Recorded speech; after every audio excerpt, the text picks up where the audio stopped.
Hello, hello! Welcome, animation fans from around the world.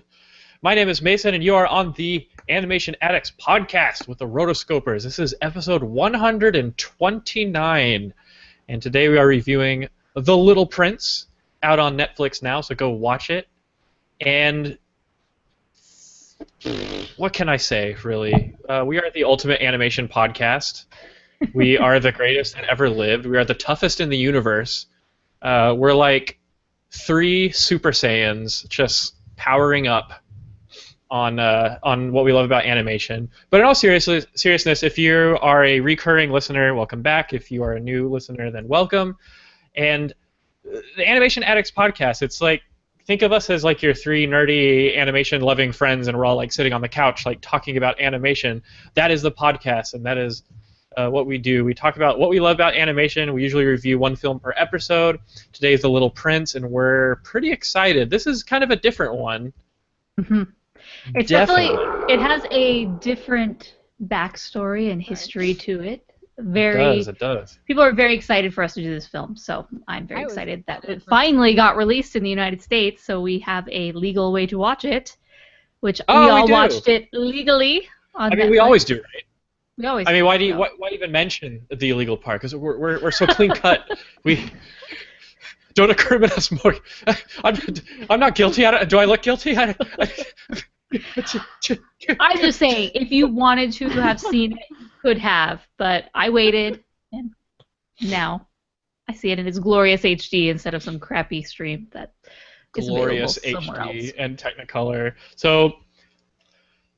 Spoiler alert, folks. We're going to be going over the whole movie. We are the Rotoscopers. We trace over everything that we love about these films and everything that we want to talk about. And so strap yourselves in if you've seen the movie. If you haven't, then be ye warned. There are spoilers from now on.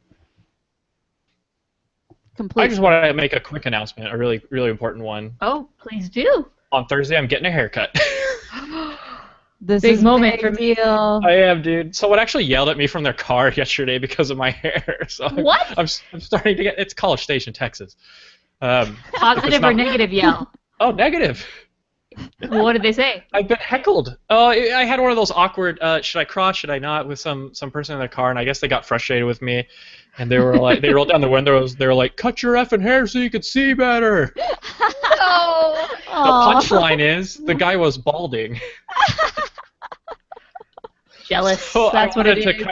He got caught up with at a stop sign in front of the Target that I was walking at, so I want to kind of walk over to him and be like, hey, just because you're jealous doesn't mean you have to be a jerk about it. But I wouldn't be able to sue him for that much anyway if he assaulted me. So, well, we go on a lot of tangents too if you're a new listener. But yeah, haircut incoming. Also, I finished my summer course, my animation course that was mentored by DreamWorks, and very successful.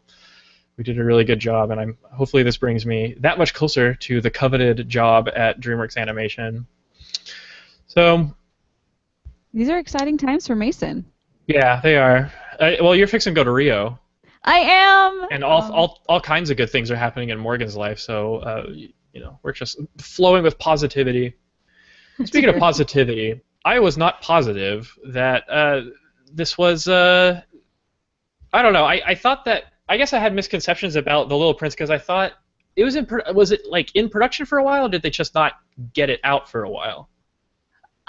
Both. It was obviously a long time in production, but at the same time, I mean, I feel like we had been talking about this movie for a really long time, and it just took a long time to actually get distributors, and then the U.S. date got pushed and pushed back and changed, and this, and then finally canceled, and so I just feel like it's just been in the pipe a really long time. So.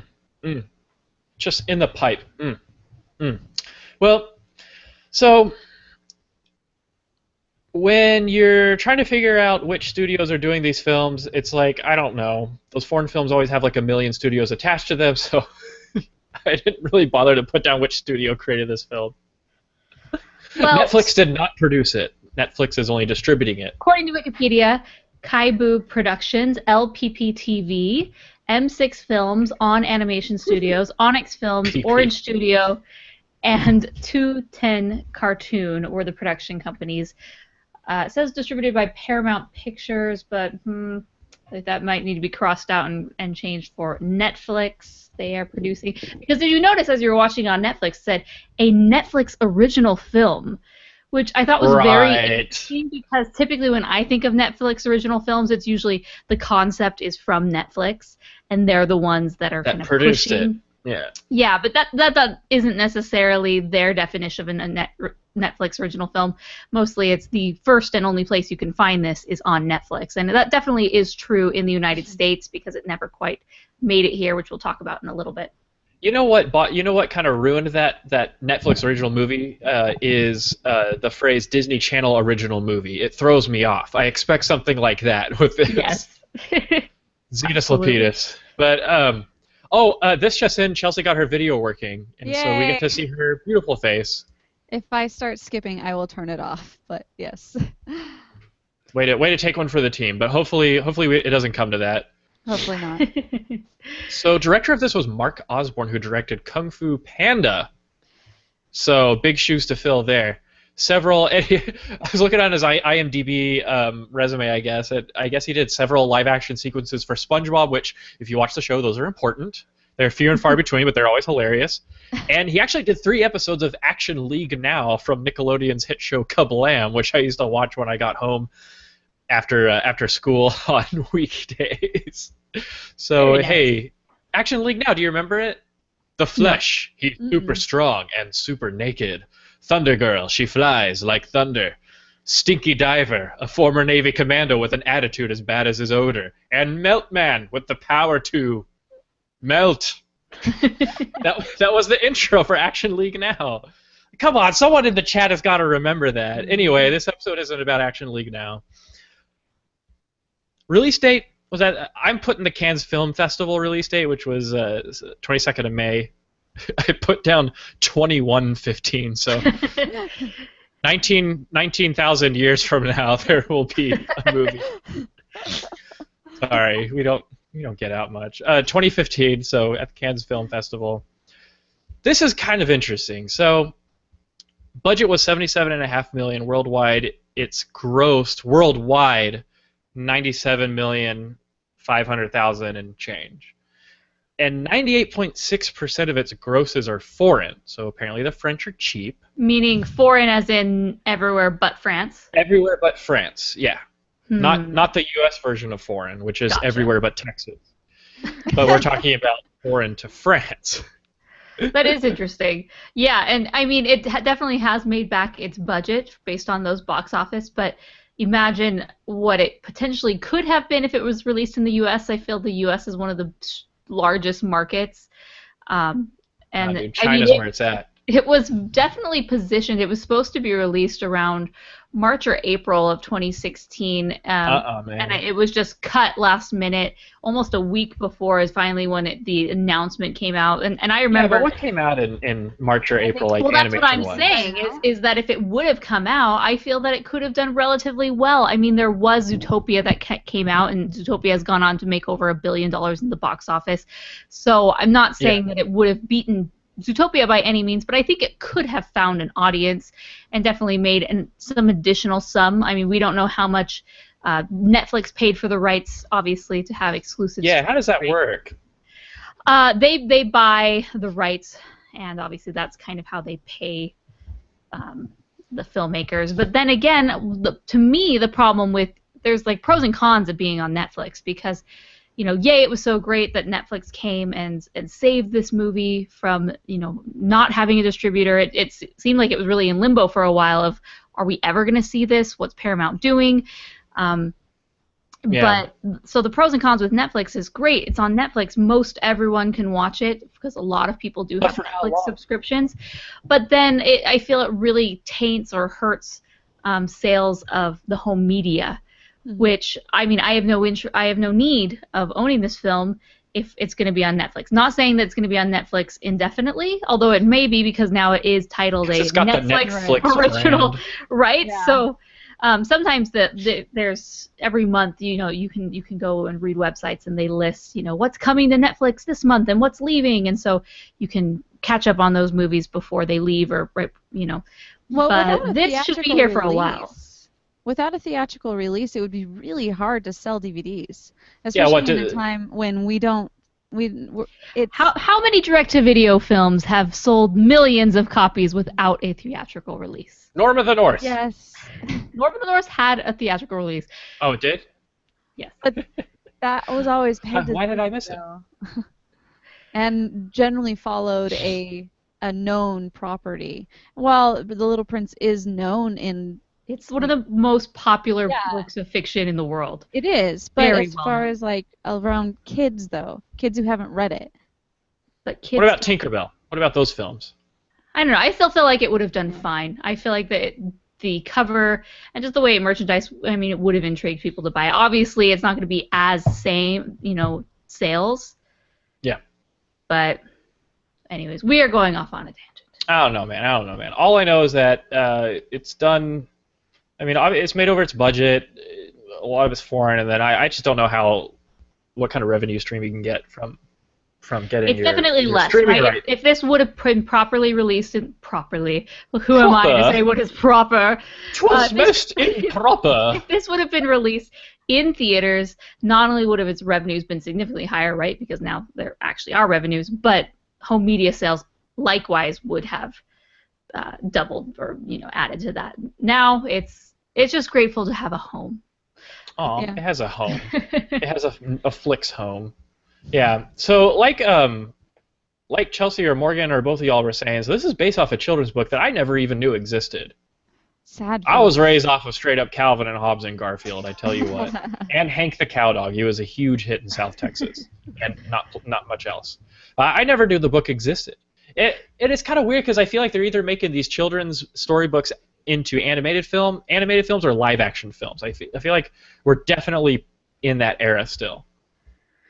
Yes, I did know that this existed. I'd grown up reading it. Haven't read it in a while, but it is very popular. It was published in 1943 in French, and it is one of I was reading on the Wikipedia page for The Little Prince, it's one of the 4 most translated books in the world. So it's been translated time and time again. It's incredibly popular. It's a novella in the fact that it's more of a short story. It's not necessarily a full-on novel. It's about 90-ish pages, I think. And to me, it really does fall. I mean, they did a very good job in kind of telling the story of the Little Prince or adapting it, but it really is just sort of these fables. It feels very much like here's these little vignettes where you're going to be learning something, or there's a big philosophical discussion or topic that they're talking about. Some of these little epithets are a bit disconnected. Just kind of here's a scene. They have a similar vein, that ultimately ties it at the end, but and I feel that was expressed very well in the actual adaptation. Yeah. It's one of my. It wasn't a book that I grew up reading. I didn't actually really hear about it until like 6 years ago or so. And the first time I read it, I actually did the audio version, and I would go to the gym and I'd be, listen to Little Prince, and there'd be these moments where I'd be like lost in this thought, just like, oh my gosh, this is the most. I was just so entranced by so many of the stories. I was just running, and all these little quotes that would pop out, and I'm like, wow, this is really transformative for me. I really like it. So honestly, it's one of my favorite works of fiction out there. And I hadn't seen any of the other adaptations. I have looked it up just to see if there are, and there are quite a few other adaptations. They don't look nearly as good. Like, I don't want to, none of them look like something that I would want to see. This one, from the very beginning of everything that I ever saw about this one, just had me, and I was like, I want to see this movie based on the images that were portrayed in the everything that we saw. Now, one thing that surprised me was this inclusion of this new storyline, which is shown through the CGI characters. Now, I feel like for the most part, when this was initially, the teaser trailers were coming out, it was very true to The Little Prince. I had no idea that this additional storyline existed. Until we started seeing the movie posters of the girl with the goggles and the old dude. Yes, until very late in the guys. game. There were later trailers that kind of exposed that, and then obviously movie posters and whatnot. Now, so that's one thing when I was first watching this that I was having trouble with, because the styles of the two are so different. I remember when the trailer first came out, the world was just wowed by the animation and the style of the Little Prince storyline, which is this stop motion. To me, it's almost like the 3D paper art that people do. It's just the way that the characters are molded. It's like they have paper faces, and sometimes it's more 3D. Other times it's very flat and painted on top. Just very rich, and I absolutely love that style, and thought it worked so well. And then you contrast that with the real life storyline of the little girl and her mom, and it just feels somewhat generic to me, just the characters, and I don't necessarily think that they didn't work together. I was kind of concerned. I'm like, okay, how is this going to work? I think it worked okay. I'm not necessarily sold on the fact that I feel this other storyline was necessary. Ooh.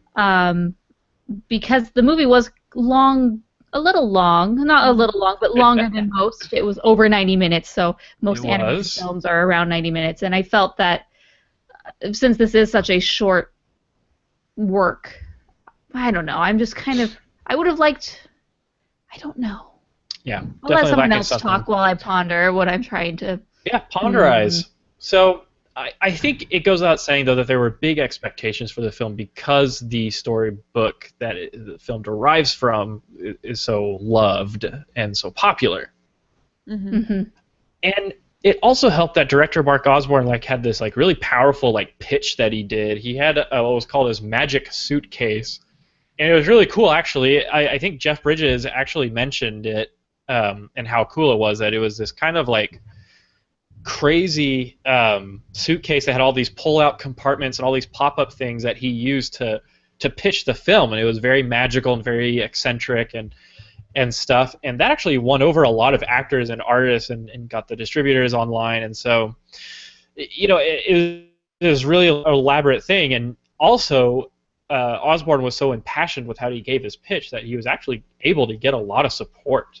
I mean, there's a lot of A-list Hollywood actors and actresses that lent their voice to the film, and I don't know if this had anything to do with it, but they actually animated for the English voice track, and then they re-recorded it in French because the voices all line up. I thought I was going to be watching some French film where it was dubbed over, but it was very much made that way and stuff, and so. I don't know. A lot of passion for your project will go a long way because it had a lot going for it. It didn't really have it didn't have a distributor at the time. It was a foreign film, so it has that kind of stigma, like that Simpsons episode. Maybe that's what people think about it. But so anyway, Magic Suitcase might be a good tip for pitching your projects, but definitely excitement and passion really helps. I mean, seriously, we had to pitch conceptual stories to these DreamWorks people at the beginning of the summer, and we got this crazy idea about trash in the ocean and that it forms this giant whale sculpture, and it's all very symbolic and not negative or positive. It was very complex, and we had to basically practice how we said it, because what you have in your head needs to be able to be articulated clearly and with excitement, because excitement and passion is contagious, and that can get your director hooked or your producers hooked or your executives or the people that matter. And so I definitely learned an important lesson with pitching then, because, man, that was kind of a convoluted story, I'm not going to lie, but we got it to work. In the end, our producer guy from Dreams was like, wow, when he saw the final product, so that's all I wanted from him. But yeah, passion in your pitch passion. Yeah. So what did you feel about the little girl's story? Do you feel that it worked, that it didn't work? I mean, it's there to frame and kind of juxtapose the Little Princess story. I feel like the Little Princess story is so whimsical and just like a fairy. It really is a fairy tale in all the different elements in what's happening and whatnot. And then we skip to reality right away. and it's just like boring. Not that it is boring, but it's your boring modern it's this day setup world that we've seen so many where we're times. trying to get into the school, and it's like everyday nowadays problems. Like the world is so competitive, and parents are so over involved in their kids' lives and scheduling things out and not letting them be kids. And that didn't necessarily feel new or unique to me. However, the fable elements of The Little Prince, even though I'd read the book before, felt very exciting. Yeah. So I was just wondering, I mean, I need to do more. I just don't know why he necessarily felt he had to have this element of the girl and her mom and that conflict. I feel like they were trying to make it more allegorical.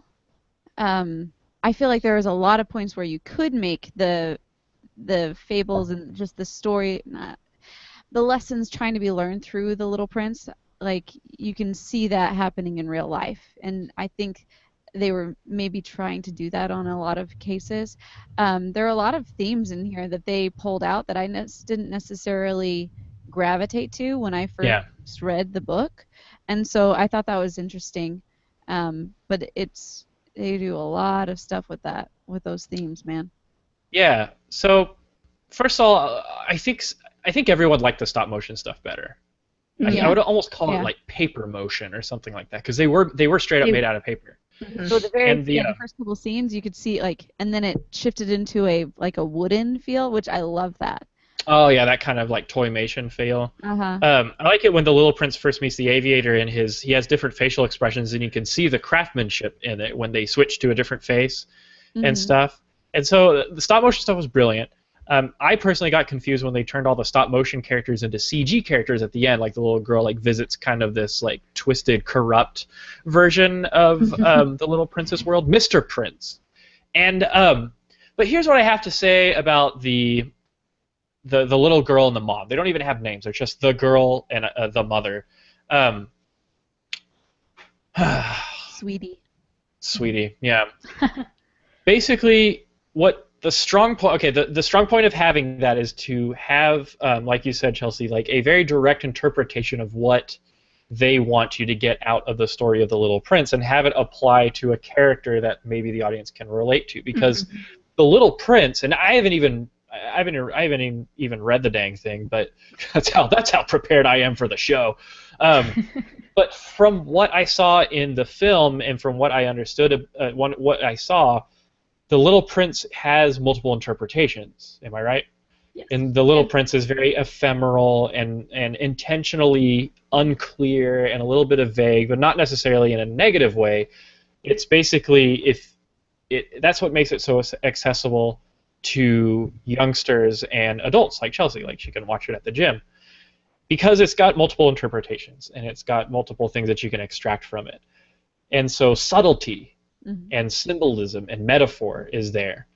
Whereas the little girl and her mother is not subtle and not a metaphor at all. It's basically like, this is what happens when you grow up and get a degree in finance, you know?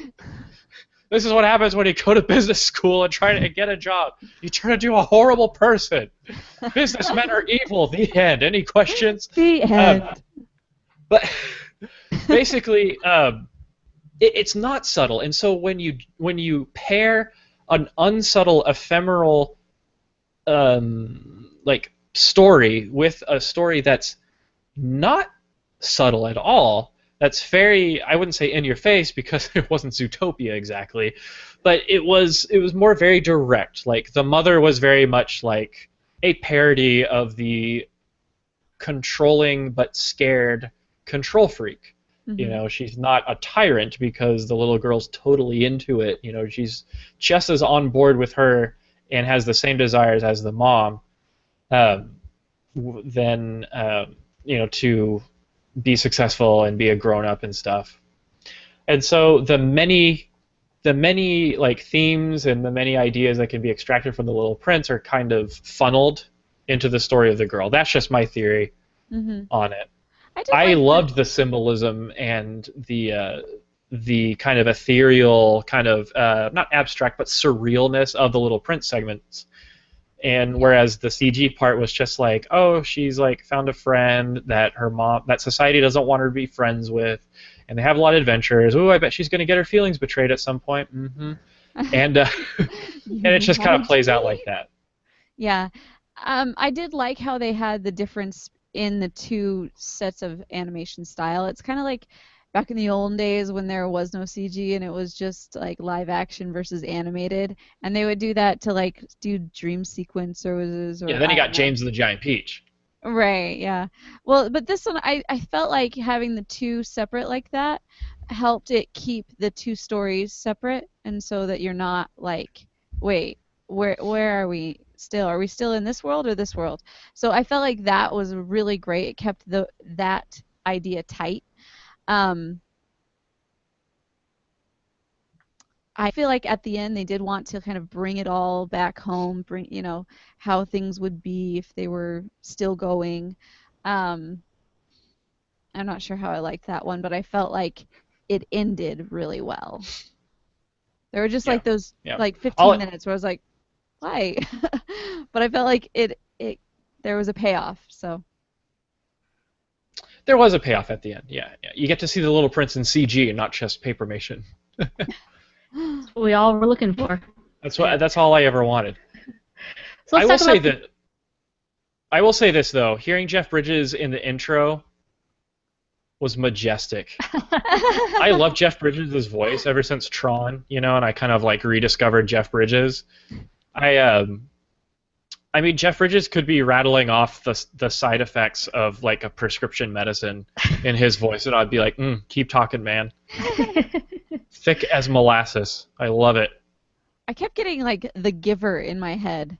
I mean, I've seen other movies with him, but I think that was the last movie that I saw with him, and I kind of felt like it had a little bit of the same vibe as far as like the guy you're not supposed to be talking to, or I don't know, sharing all the secrets of life. Jeff Bridges, he specializes as the guy you're not really supposed to be talking to. I get you.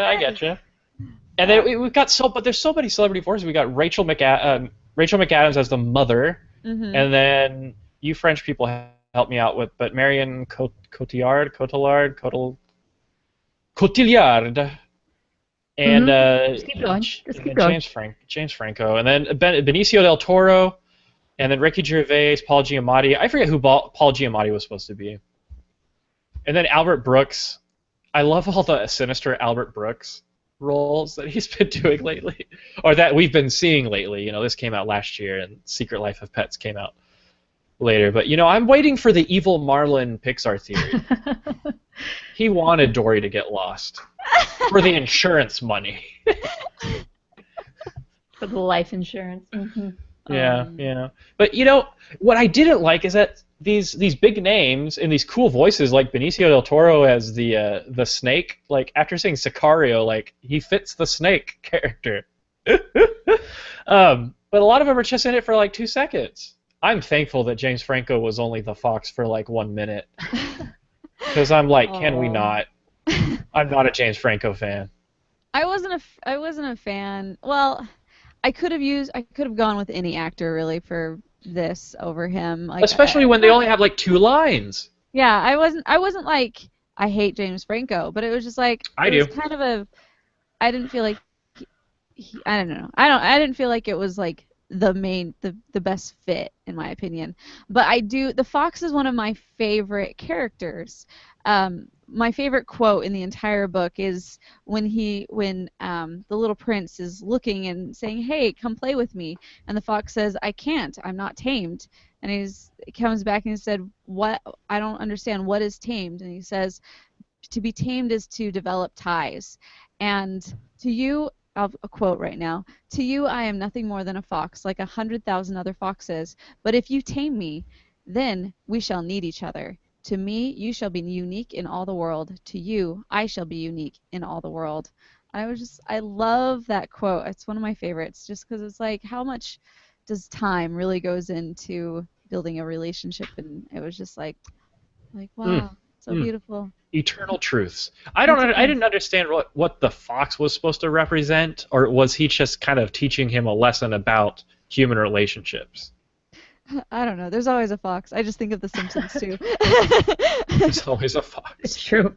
There's always a fox. Yeah, I mean, there are a lot of characters that pop up just for mere moments, just to kind of teach a lesson or the moral of the story. And the fox comes in to talk about being tamed, but also to kind of tie back to the flower or the rose and how she's unique to him. So I think really it was just a plot device to introduce this theme or moral and message, and then we don't really see him again as many other characters in the book. I loved the plushie though. Oh, isn't he just I adorable? want that plushie. Dude, I'm gonna So like cute. if you went on Etsy and made a bunch of homemade fox plushies, you'd make a fortune. Come on. Seriously. Come on. Please, somebody do it and send me one. Yeah, yeah. The snake, I guess, is just supposed to be death, I guess. Really? He's got it in for that little prince, man. Oh yeah.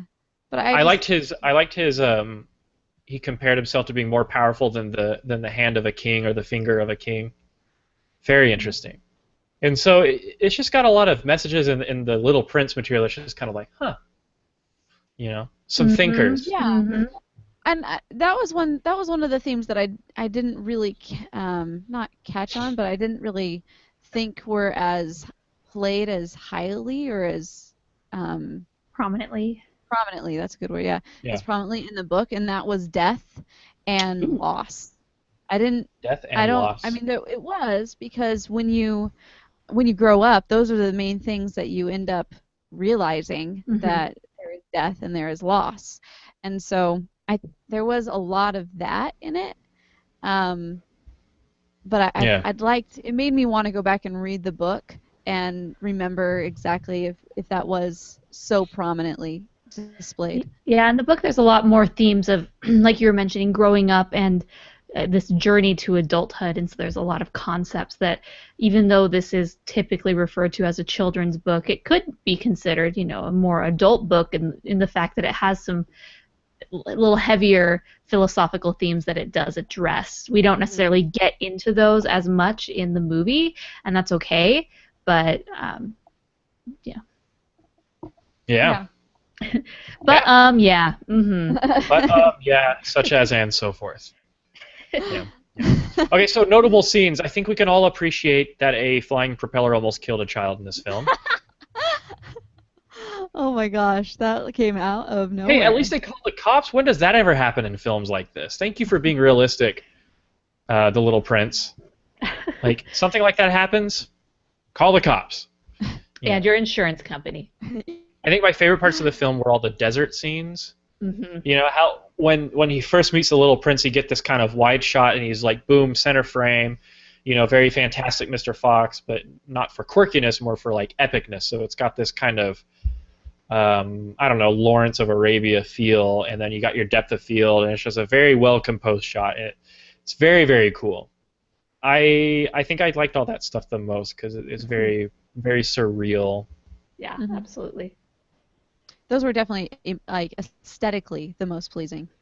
Those are the reason I love the stop motion scenes so much is because it really felt timeless in a way. Just the story itself was very timeless, and then just the look and the feel and the settings were all very interesting and captivated me. While the real life settings, suburbia, mom, school, blah blah. So dystopian corporate underworld. Yes, we've all been. What's so great about that? But yeah, the more time we could spend in the Little Prince's world, the better. And I got excited every time we were there. Yeah, I felt like they did a really good job with the show Don't Tell. So, like, for example, when they talked about the dad, like how the little girl's dad is just missing, and like they don't even really address it, but she's just like, you're just becoming just like him, and what, you're just gonna be gone too. And it was just like you really feel for the mom in a lot of these moments because you just realize, wow, like she's really just trying, and they did a really good job of that. Of just like, at first when you see all these globes, you don't really know what they're there for, and then when she just puts another one up there, like, yay. It gives the same thing every year. I liked that. I thought it was like man, that's really good. And then right there when the acting when the aviator was talking about having to go when he would eventually go back and be with the prince, leave, and he's obviously referring to death, and she's just thinking that this is all like we're really going to get in the plane and go see the little prince, like, oh, this world actually exists. And then he's just like, well, let's go and comfort you with this little car ride. I thought that those scenes were really great. I love the I was car like, rides. man, are you sure you want to take this girl that you don't really know or have like Yeah. ties to? You know, it's all right. It's a different country. It's Europe. Yeah. But I'm just kidding. Obviously, it was wrong, and that was the point of it. But anyway, I just liked so much of it. You know, I liked a lot of it. And there were parts that really drug out on for me. So timing. let's go to Mason's first point, which he skipped over in our notes. Oh no, I didn't want to be such a negative Nancy. I didn't feel the way that you felt, but I thought it was boring. Sorry. I thought the film was boring. Like, please don't leave. I still liked a lot of the parts of the film, but was I the only person who thought this film like drug on a little bit? Rachel Wagner in the comments, she's mentioning she felt it was a little boring too. She's like, Good, I hate to bring up the B word. I was like, whoa, girl. Whoa. Hold on. Get ready to ban her from the chat. Well, okay, I'm glad to be backed up by such a reputable source as Rachel. And I'm proud to join her as someone who thought it was the B word. I felt like the film could have been condensed to shave off that last half hour where they go to like the dystopian corporate wasteland and they try to redeem Mr. Prince. The whole part with like the city planet where they find the grown-ups and it's like very blatantly anti-child. You know, I'm like, what is this? Chitty Chitty Bang Bang? And the whole thing with Mr. Prince just seemed kind of unnecessary. I felt like it was important that the girl understood the lesson, not become a warrior for the lesson to help out the Little Prince. Was that even in the Little Prince storybook? Did he go off and become a Yanitor? No. Becoming a Yanni, the Yanitor. Dexter's Laboratory, anyone? No. Yeah, and then the whole thing with the overbearing brainwash guy, and then Albert Brooks coming out as evil businessman, and I want to be like, okay, it's because of those businessmen that you can even make this film, but that's just the capitalist in me, you know. You're never gonna find a European-produced film that's actually in favor of businessmen, but that's all right. Here's to hoping. You know, the whole thing seemed kind of unnecessary. I would have loved to have had a beautifully handcrafted stop-motion animated version of the original book and to just let us extract what we want from it. And then it would be an even more accessible version of the storybook, just in a different form, and just have this kind of visual spectacle.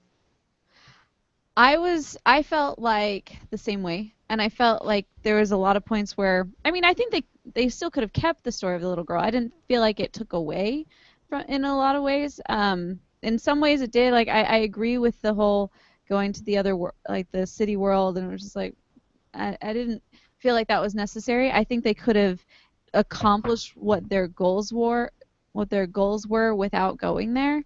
Yeah.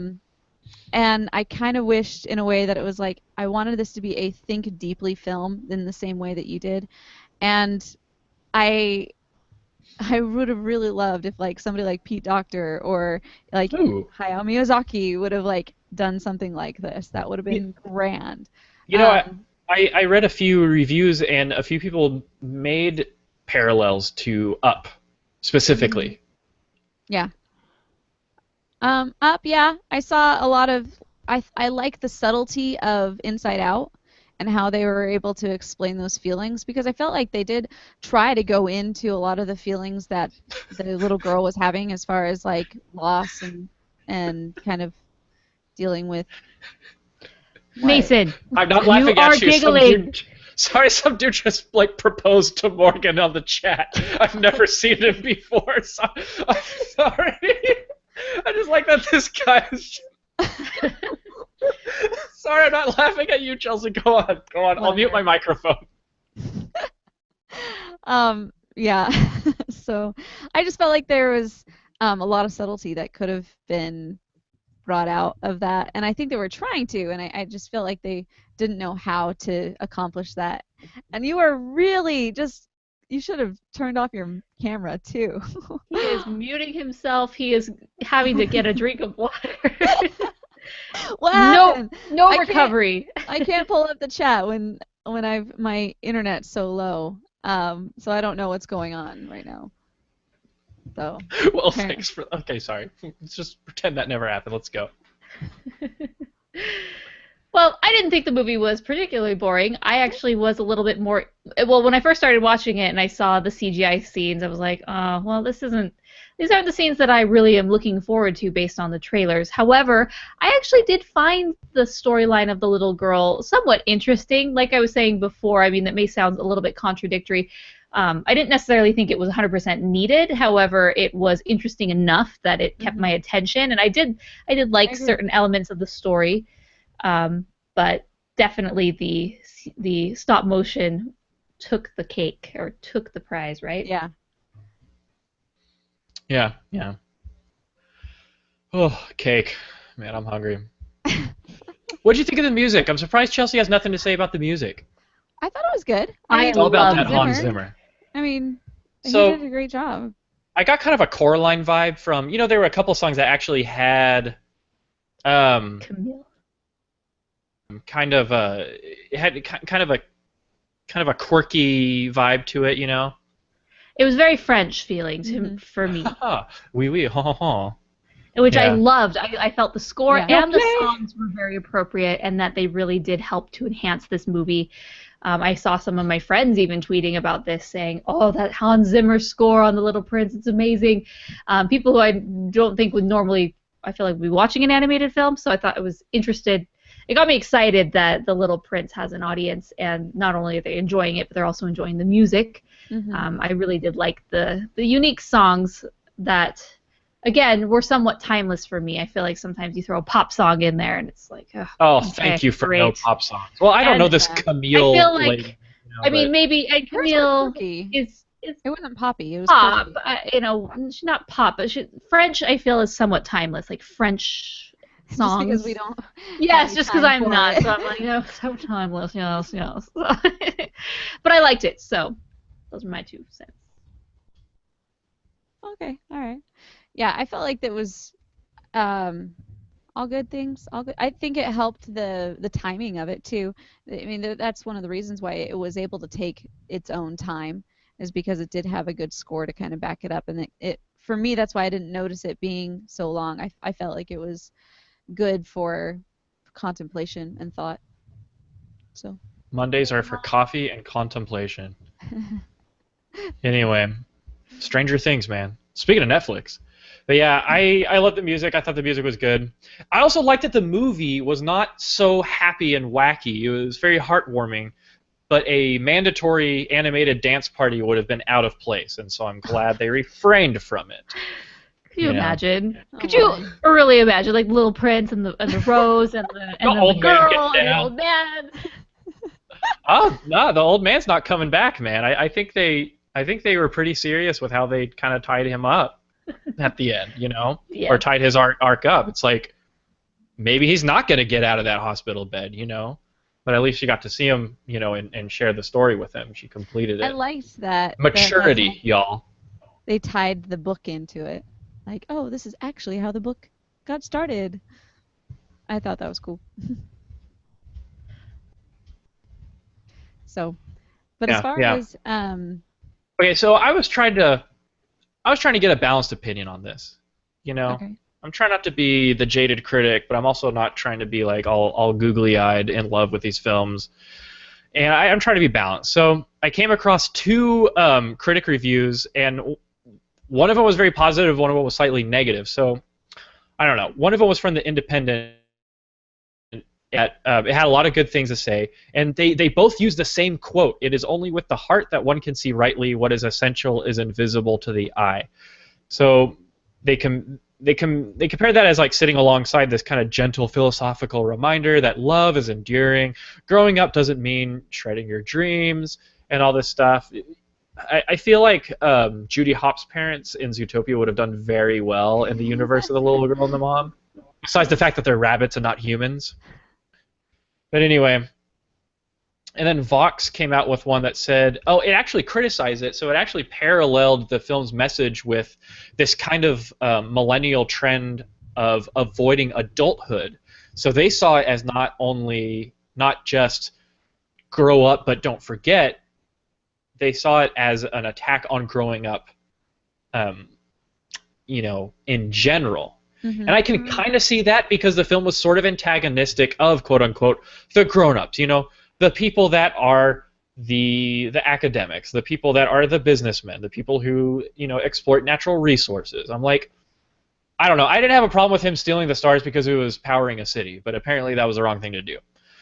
Anyway, I thought that it kind of had that. I don't know. I thought that they were maybe reaching too far. I don't know. Do y'all think it was an attack on adulthood? No. I mean, as far as I felt like there were the main. You mentioned earlier, Mason, that it was kind of like the dystopian corporate world versus kind of like a fantasy world, and I felt like for me it was more of like structure and over planning to compensate for the past and pain. Versus acceptance and hope. I felt like those were two really main vibes that came with it. I mean, I see a lot of good in what the mom was trying to do and what the mom does, and even just the power of planning your day and the power. I kind of respect her. I totally respect it, and I saw like that's exactly what I do for a lot of my days, because otherwise I don't get anything done, and then I feel like, well, what do I have to show for my life type thing, and so when I have those structured and planning days, I'm happier. So it's not like that structure and planning is bad, but more of it is. If you're the reason why, are you using it to compensate for your past and for your pain? And which in her case, I felt like she was trying to use it to push her little girl's life forward, in spite of the fact that she's a single mom with not as much, who has obviously been through some pain. Yeah. They also, showed that point by how extreme her planning was, where it was nearly every 15 minutes it was scheduled out. Which what if you have to go to the potty? Not allowed. Absolutely not allowed. Okay. I kind of do that though.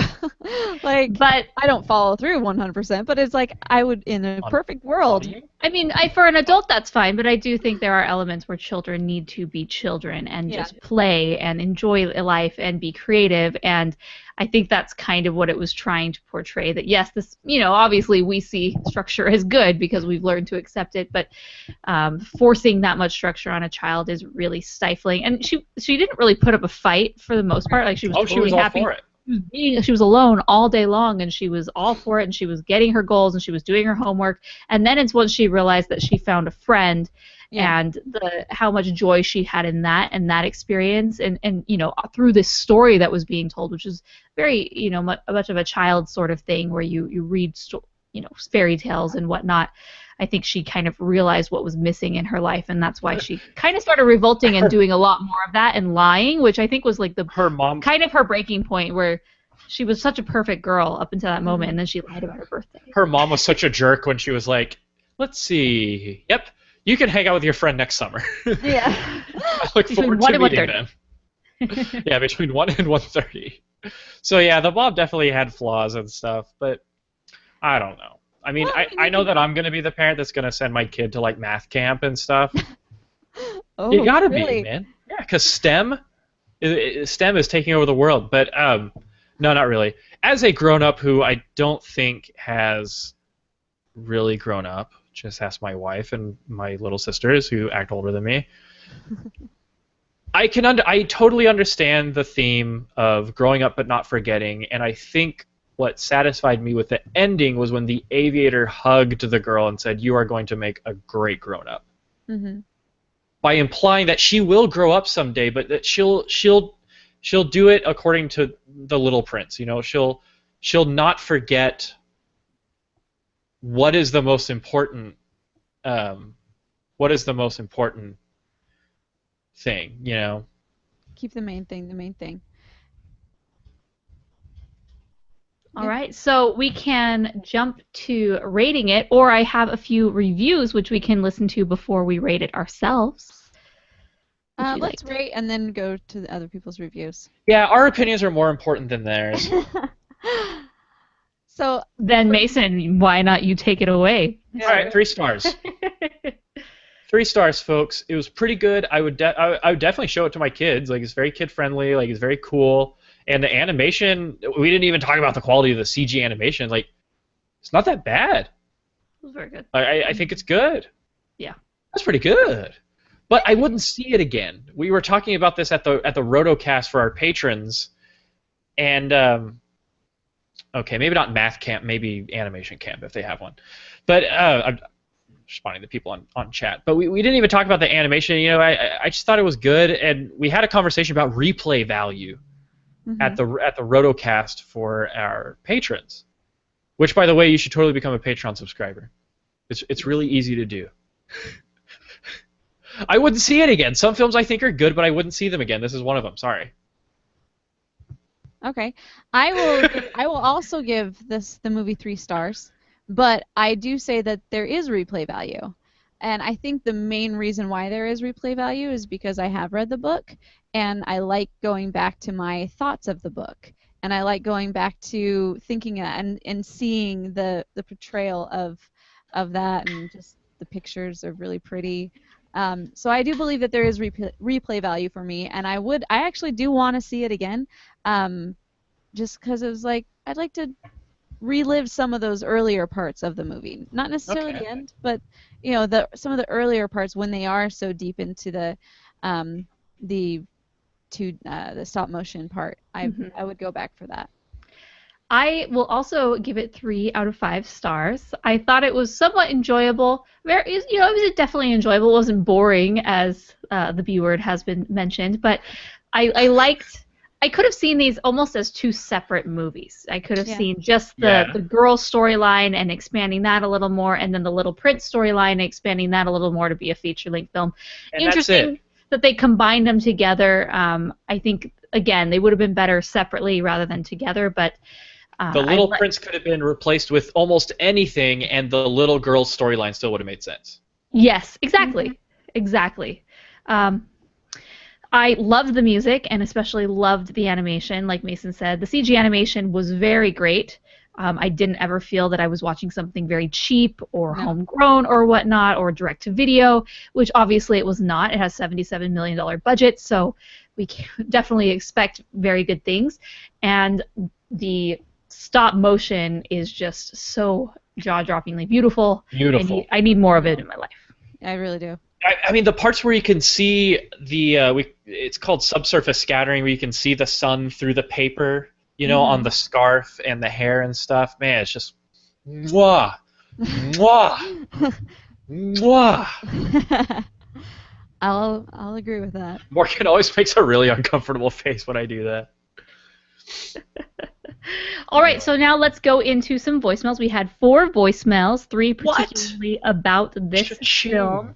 People are very excited, not only for this to come out so we can finally see it here in the United States, but also to talk about it. So I think it is only fair that our very first voicemail is from Jeremiah, who has lots of good things to say. Hello, Rotoscopers. This is Jeremiah. Hey, Jeremiah. Calling about The Little Prince, because it's finally here, people. The Little Prince is actually released, and it's not being pushed back anymore. You've seen that beautiful trailer a million times, and it's finally here. Speaking of beauty, isn't this a beautiful movie? It transitions from CG to stop motion back and forth flawlessly. I felt no bump whatsoever. This is very ambitious. Huge chocolate-covered kudos to everyone involved. Applause. Amazing. Chocolate-covered kudos. I'm going to start using that now. It's remarkable. Well, it's very true to it. it in that, there's even illustrations from the book. Like, that's amazing, made me so delighted because it's one of the greatest pieces of children's literature ever written, but it also adds to it wonderfully, keeps all of the ideas, it adds some of its own, so many ideas in this movie, could not hope to talk about them all. But, there's the stars being kept away, which is relevant, of course, what with us actually unable to see the stars in so many parts of the world.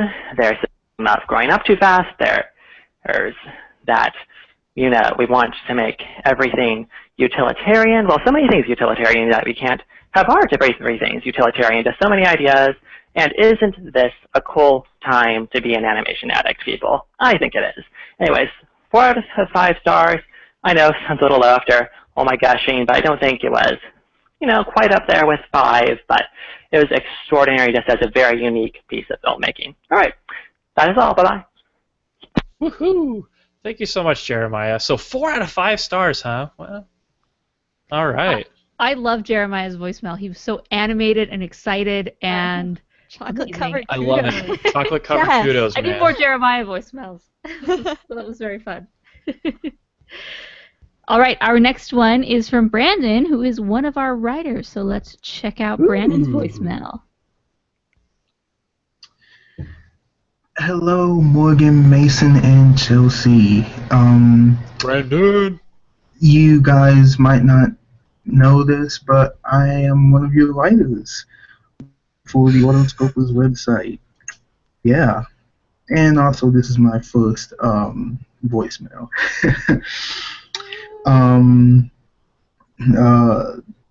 Two things. Very soon, I'll be hitting 500 articles. So, yeah, wow. How many years has it been since I first started writing in 2013? About maybe 2. And now I've written nearly 1,000 articles already. That's crazy. So, yeah, there's that going Congrats on. that. That and Crazy, man. this month, it's going to be a pretty interesting month as far as animated films go. Both movies, Kubo and the Two Strings, and Sausage Party are both movies that fall outside of the traditional expectations of a mainstream animated movie. So it'll be interesting to see how they do at the box office, as well as with critics and audiences. And that's yeah. I guess that's it for my first voicemail. Love the podcast, by the way. Thanks, Brandon. Yeah, so Brandon almost hitting 500. Almost 500 articles. That's just Amazing. unreal. That is insane. We should bind them in a book and be like the Brandon compilation. The Brandon Chronicles. Yes. The Brandon Chronicles. No, Oh he man. is an amazing well, writer. he'll be worth a lot of money someday. All right, our last review is from Ryan, one of our patrons. So let's check out what Ryan has to say. Ryan. Hello, Rotoscopers. Ryan Pareto here with my review for The Little Prince, which I'm very excited found a home on Netflix. When I initially found out about this film, I was extremely excited. And then when I started seeing the animation style and stop-motion portions, I got even more hyped. And I tried to contain it all, but eventually I got to see it, and I was very, very pleased. I got everything I wanted out of it, and then some. I loved how they expanded certain aspects, how they simplified certain aspects, how they added to it in certain ways. And, the story just means so much to me. I purchased so many versions. I gifted so many versions. I have 3 or 4 of the audio versions because I have different voice actors and stuff, because I make good decisions with my money. And I was just so happy to finally see this film. and very grateful it's finding a new audience in the Netflix community. I hope you and a lot more people find it and like it, and I'm going to be giving it a very, very unobjective 5 out of 5. I cannot fairly judge this, but I enjoyed it. I hope you guys have a great day, and thank you so much for everything you do. Bye. Right, 5 out of 5, y'all. You're the Like, man. That was pretty intense. Yeah. No, I got nothing to say about that, man. but it was everything that he said was true. As far as there were parts where they expanded it, where they needed to, and then there were parts where they simplified it where they needed to. So I give good props for some of those. Good props or mad props? I'll not quite mad props, but okay, because it's not they're 2002. good. Okay. Right. Well, all right. Okay, good props to Ryan. Well, All right, now our last one's from Sarah. She has a somewhat unrelated question, which we will Ooh, a answer. question. Hey, Rotoscopers, it's me, Sarah again. I'm thinking this is recording, and I'm here to leave a voicemail for your Little Prince episode. I haven't gotten to see this yet, but I have a question that's been burning in the back of my mind for the past week. So I watched an episode of the absolutely heinous Little Shop of Horrors TV show, and I thought this leads to an interesting question. If you guys could pick a musical, kid-friendly or not, to be made into like an animated movie or TV show, which one would you choose? Other than Wicked, because I can hear Morgan and Chelsea about to say Wicked. So yeah, just thought call and say hi. Love you guys. Bye. love you So too, if we Sarah. could take any musical, does it have to be Broadway? Because I don't really do that. If we could take any musical and turn it into an animated film or an animated series, I suppose. I got to think about that one. My experience with musicals is not as We are extensive. disqualified from choosing Wicked. Disqualified. Obviously we're disqualified from choosing films that were already musicals, or like The Beauty and the Beast and Aladdin, right. and things that came from a movie and then turned into a musical, and we're going to turn it back into a movie. We're just gonna go back. Let's Beauty and the Beast. You know what? That is my pick. I think it'd be so good. For me, I'm actually gonna go with Jekyll and Hyde. It was back Holy in cow. 2000 or so. But they've got some amazing songs in there. Some of my absolute favorite songs to sing myself. So that one would be the one that I would go for since Wicked has been disqualified. Yeah, but Jekyll and Hyde, like that's if you haven't listened to the soundtrack on it, there's the best songs to listen to are From This This Is the Moment, and then also In His Eyes and A New Life. Those are my 3 favorite songs on that. Yeah. So, and Someone Like You. So top 4. So those are my favorite songs on that album. So you should listen to them. But yeah, that would be I think it would be really good and really easily done in animation considering the transformation and such. Ooh. My favorite musical, one of them is Les Mis, and I don't really think that necessarily would be great in animation, although you could do a really Make cool, an anthro. like an artsy stop motion You could do intro. version, but That'd be cool. I think some of these more modern ones, maybe like How to Succeed at Business Without Really Trying, could be super cool in animation. You could even do it as an anthropomorphic thing, where they're Everything's more fun when they're all that are cats humans, and bunnies. yeah, exactly. So anyway, Yeah. I don't know. I'm really limited with the musicals I've seen. I don't know. Guys and dolls, but with anthropomorphic animals. I don't know. I really like Phantom of the Opera. I think like once you see Phantom of the Opera, you don't need to see that many musicals. But I don't know. That would be kind of cool. He could do it with like cute animals and stuff, and change it to something like Phantom of the Toll Booth or something. There you go. The Phantom Toll Booth. Sorry. But anyway, that's all I got. awesome. Good question, Sarah. Thanks for your All right, voicemails. that is all we have for voicemails. If you have a voicemail, be sure to send them to us at rotoscopers.com/voicemails or 406-646-6575. And before I close, I do have 2 items of business that I want to discuss, which I should have talked about at the top of the show.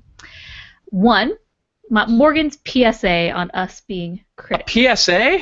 Ooh. So there was some feedback last episode how it was very disappointing that we switched at the last minute from not doing Ice Age to Bambi, and that was absolutely on us. We didn't give you guys heads notice that we were changing the movie. I'm sure some people went and saw Ice Age, kind of preparing for the film, and then we ultimately decided not to do it. And we got some feedback that you guys are critics, you should review the good and the bad, and you should just suck it up and do it. And I wanted to address that. I do not. Someone call us out on that? We are. Yes, a little bit. But I do not think that we are critics. I have never referred to myself as a critic. I'm an animation addict.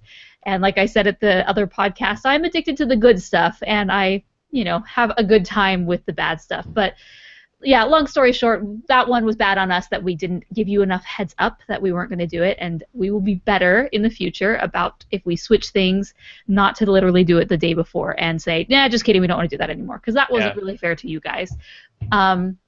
So yes, that is my piece on that, and I'm very sorry if people were disappointed. It seems that 99% of the people were okay that we did Bambi instead. So well, we did get a lot of positives about the fact that we did Bambi, and people were really excited. Yeah, we're always looking out for the one, but I don't know. Yeah, we did decide pretty much the day of or like the night before, we don't really want to do Ice Age. Let's do a Disney classic instead. Morgan was like, ooh, someone just happened to request a Disney classic, so it kind of worked out. But I don't know. It's just that sometimes we get so busy and we don't get to plan whether we really want to do Ice Age or not, and it wasn't a patron choice, so kind of a lesser of two evils thing. Plus, yeah. But wasn't the Bambi review hilarious though? Wasn't it just so great? Cue the gunshot.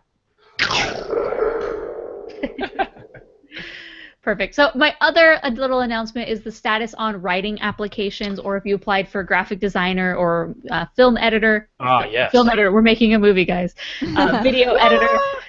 We had over 60 applications for all of those, and they are in my inbox right now. I have star next to anyone who applied, so I know exactly where you are.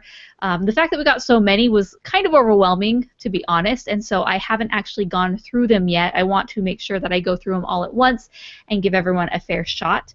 So our goal is to have that kind of those announcements done by the end of August. So if you are wondering what is the status of the applications to join the team, then that is that. So hopefully by August, but yeah, there were just quite a lot of people, which is really exciting and overwhelming, and I want to make sure that 60 people that care? That's awesome. 60 people that care. And then it makes me kind of sad because I'm like, oh, everyone applied and we want to just take everyone on. So you should be getting, so if you're emailing me asking, hey, what's the status, that is the status. So hopefully in the next few weeks we'll have an update or a final decision. Okay, so other than that, that is all that I have, everybody. Good episode. I like it. Very good episode. I'm really excited that we were able to review this one. Thank you, Netflix, for making that possible for us. And I know a few people in the comments said that it's not available in their country yet. That's a big bummer, and I really wish this had better, bigger distribution so all of us could see it and all be happy and holding hands and whatnot. But thanks for everyone who joined in the chat room. We had a very, very active chat, a marriage proposal even, so great stuff. We had a pretty eventful chat going on here. It was a real party. For show notes for this episode, you can go to rotoscopers.com/129. That's where you can find all of the various links to purchase if you would like to listen to the audiobook of this, if you would like to buy the book. There's anything that we refer to as far as articles and whatnot, we will include in the show notes. And of course, if you couldn't join us live and you want to give us your review, go to rotoscopers.com/129 and join the conversation in the comments. Also, you can support us, like we talked about, by becoming a patron. We do a special episode every month where it's a little bit more chill, not saying it's more fun, but it's chill, and you guys get to ask us questions. Mason's drawing fun drawings. Every month it's a little different, so we're trying to make it fun for you guys. So rotoscopers.com/Patreon for that. Also, we do have our shirts still available. Rotoscopers.com/store is where you can go, and you can buy a Roto t-shirt. They're very cheap. They're really basically only $5 to $7, I believe, and then shipping, depending on if you're international. Really, we're not making any money on the shipping. It's just basically the base price of what it would cost to ship to various places. So check that out. And yeah, that's all I have. Yay! Woo! Thank you so much for listening. We love our patrons and we love our listeners, and we're happy to discuss animation and to have such a lively conversation going on in the chat. And we had first time voicemails. I love hearing people for the first time and being like, nice. Beautiful voices. Yes. So make sure to check those out too. So if you want to be a part of the voicemails, if you're like, hey, why is it that I'm not on there? Well, it's because you need to send one. Or hey, I want to bug them. Yeah. Yeah. That too. All right. Cool. Make sure to check us out on our individual streams, not streams, but our individual locations. I actually just updated my website, so you can check that out. It's pretty cool. Really? Yeah. I'm going there right now. Chelsea I shouldn't do Robson. that all the time, but I did. Yes. And then also you can check out. I'm going to be going to Brazil next week, so good times will be following. And then we're gonna be. I love your face, Mason. I love the couch photo. It's a great photo. Regal, majestic, lovable. Yes, cuddly. Oh man, fantastic! Check it out. Even more of a reason to go to chelsearobson.com. What is this couch photo she's talking about? So, I'm going to be posting a lot of stuff about my trip to Brazil, and I'm going to be gone there for 6 weeks. So, about 2 episodes of the podcast, I will be in Brazil. So, good times will be had. Check us out. You can go to chelsearobson.com. You can go Chelsea Robson, Twitter and Instagram and Snapchat is Chelsea M. Robson. So, there's a little difference there. But Morgan Stradling, she's consistent all the way through on Twitter, Instagram, and only Snapchat. one of me. Only one of her. And Mason, SMTX, on Twitter. And then this animated Instagram. I'm off of Twitter. Oh, okay. Cut myself off. He is no longer a member of the Twitterverse. All right, so go straight to Instagram for that. We love hearing from you guys. We love catching up and being able to see you guys on all of these fronts. So make sure to check in and say hey. It'll be fun. So until next time, we are the Rotoscopers. We are not in sync. I just go for it now. Yeah. All right. So before we go, we want to pick a title. I have 3 that I wrote down. 1 is The Guy You're Not Supposed to Be Talking to. 2. I like it. But yeah. And 3, The B Word. The B word? Yes. Be a little racy. Oh, man. I'm okay with the B word or the guy that you're not supposed to be talking to. Or we have some other suggestions. We have What Does the Fox Say? Or Marry Me, Morgan. I'm not laughing because I think it's ridiculous that someone would propose to Morgan. I laughed because it was just so random and I've never seen them on the chat before. Rodrigo came and he left. And you know what it is? It's basically the equivalent of someone giving a seminar. 3 people giving a seminar on the stage, and some guy just busting through the doors of the auditorium going, I love you, Morgan! Please marry me! And then leaving. Cool. Anyway, I like the B word. Keep it PG, folks. There are many B words. Well, I can do that. I like the B word too. Yeah, I don't.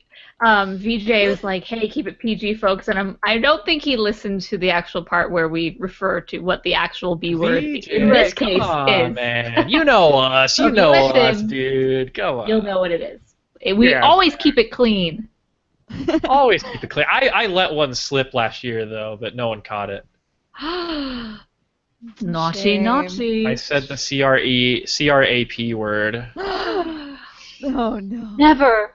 Oh no, man. The episode where Mason loses it in a good way. I've lost it many times in a bad way on the show. I went feral like Wolverine. See, this is the funnest part of the show. Yes. So this is what the patron cast is like. We're This not is what it's necessarily like. on air, so we're having to be like, okay, next line, next point, next point. It's just kind of fun and chill and. Dude, Yes. my best buddy from school, Alex Kimbrough, is on the chat, man. Hey, Alex. You made it to the very end of the show. Packing up and go home. All right, Chelsea. I will mute. Mason will mute, and you can record. Oh, I'm okay. Okay. You're listening to the Animation Addicts podcast with the Rotoscopers, episode 129, The Little Prince. Did somebody just say the word? Was that funny? No, you didn't even say the Not B as word. funny as actually saying the B word. Okay. And, So we'll do it again. and it's not did someone say the. It's just say the B word. I liked the did somebody say? Okay, All then right, did okay, someone say the whatever. B word, then do the thunder tube. Okay. You got it. You're listening to the Animation Addicts podcast with the Rotoscopers, episode 129, The Little Prince. Did somebody say the B word? Is that good? The B word. Yeah, he just said the B word. I don't know. Lots I'll of pick takes. something funny. We'll fix it There all you in go. post. All right, all right, guys. That's all we have. Thanks for joining the people who hung around to hear our bloopers and our behind-the-scenes chatter. Good times. All right, right, bye, well. guys. Bye, guys. See ya. Bye-bye. Have a good night.